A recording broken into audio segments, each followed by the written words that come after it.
দক্ষিণী পরিচালক অ্যাটলি আবারও বলিউডের চমক আনতে চলেছেন। তবে এবার শাহরুখ খানের পর তার পরবর্তী সঙ্গী হিসেবে রয়েছেন সালমান খান।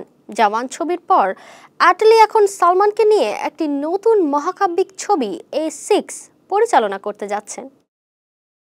ছবির বাজেট 500 কোটি রুপি এবং এর জন্য বিশেষ শারীরিক প্রস্তুতির মাধ্যমে সালমান খানও নতুন রূপে ধরা দেবেন।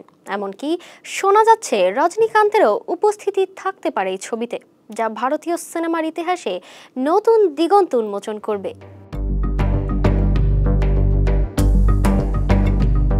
বলিউড বাদশাহ শাহরুখ খানের কামব্যাক ছবির কৃতিত্বে দক্ষিণী পরিচালক অ্যাটলি এবার নতুন চমক নিয়ে আসছেন।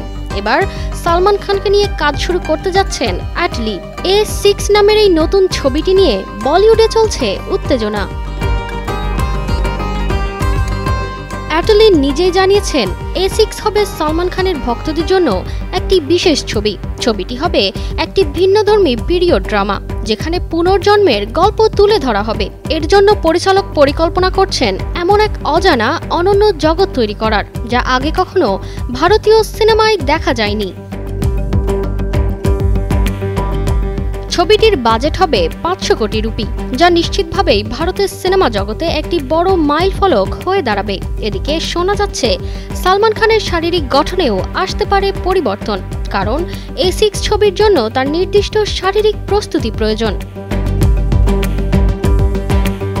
এছাড়াও উৎসাহী সংবাদ সূত্রগুলো জানিয়েছে অ্যাটলি সম্ভবত A6 ছবিতে ভারতের আরও একটি কিংবদন্তি তারকা রজনীকান্তের সঙ্গে আলোচনায় বসেছেন। এত সব শোনা গেলেও A6 ছবির জন্য উত্তেজনা প্রতিদিন বাড়ছে এবং দর্শকরা মুখিয়ে আছেন এই ছবির মুক্তির জন্য। তারতিবা ফারুহি, কালের কণ্ঠ।